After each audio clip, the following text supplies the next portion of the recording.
రాలేదని వర్షాలు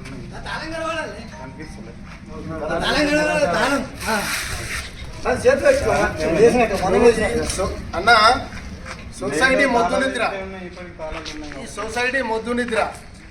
మేము మక్కలు పోసి నెల రోజులు అవుతుంది, పోసినాక 15 రోజులకు కాంటాలు చాలు చేశారు. కాంటాలు చాలా నుంచి లారీలు వస్తలేమంటారు. మళ్ళీ ఇంట్లో ఏమవుతుందంటే వెనక వచ్చిన వాళ్ళు ముందు నెంబర్లు, ముందు వచ్చిన వాళ్ళు వెనక నెంబర్లు. ఒక కళ్ళాలు పెట్టిరు, సబ్ సెంటర్లనే కాంటాలు పెట్టి మక్కలు తీసుకోవాలి. వీళ్ళు లారీలు వెనక నిన్న మొన్న పట్టిన వాళ్ళకు సేనలకు లారీలు పంపించి ఈ 20 రోజుల కింద పట్టిన వాళ్ళు లైన్లు ఉన్న వాళ్ళు ఏమి ఈయనే పెడుతారు. ఇప్పుడు మక్కలు లైన్లో ఉన్నాయి. 15 రోజుల నుంచి పడిగాపులు కాసి అవిని కాపాడుకొని ఆడ పెట్టుకున్నాం. రాత్రి అకాల వర్షానికి మొత్తం కింద మీద తడిచినాయి. ఒక్కొక్కరు 100 క్వింటాల మక్కలు. ఇవాళ ఇద్దరు భార్యాభర్తలు వీటిని ఏం చేస్తారు? ఎండ పోస్తారా, నానుపుతారా, నూకుతారా, ఏం చేస్తారు?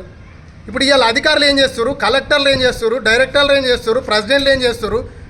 అసలు ఏంది వ్యవస్థ? ఏంది? పంటలు పండియకమని చెప్పండి. మరి ఈ గవర్నమెంటు ఇప్పుడు వ్యవసాయ శాఖ అధికారులు ఉన్నారు, యాడున్నారు? అకాల వర్షాలు వస్తున్నాయని చెప్పి పేపర్లల్లో స్టేట్మెంట్లు రాస్తున్నారు. ఆల్రెడీ రైతులు అప్రమత్తంగా ఉండండి అని చెప్తున్నారు, మంచిదే. మరి కాంటైన మక్కలు ఈ ధాన్యాన్ని తీసుకోవాలని చెప్పి అధికారులు అప్రమత్తంగా ఉండవలసిన అవసరం లేదా? వాళ్ళకి అవసరం లేదా? ఈ ప్రజలు అవసరం లేదా? రైతులు అవసరం లేదా? చెప్తే మరి మా గంగలో మేము పోతాం కదా, అదన్నా చెప్పాలి కదా మీరు. అది చెప్పరు. ఈ రైతులను ఏడిపిస్తారు. ఇది మీకు మంచిది అవుతుందా? ఈ ప్రభుత్వానికి, ఈ అధికారులకు? ఈ అధికారులు పుక్యానికి చేస్తురా, జీతాలు తీసుకుంటలేరా?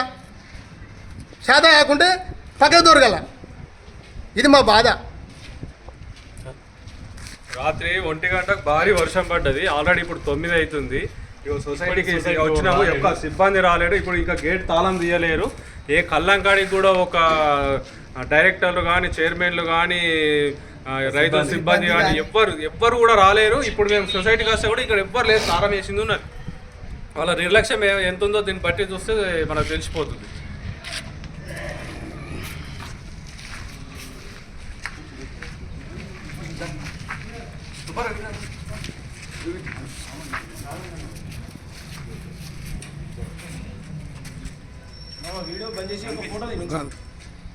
అధికారుల నిర్లక్ష్యానికి అధికారులు మొద్దు నిద్రా, అధికారులు మొద్దు నిద్రా, అధికారులు మొద్దు నిద్రా, పాలక వర్గం మొద్దు నిద్రా, పాలక వర్గం మొద్దు నిద్రా.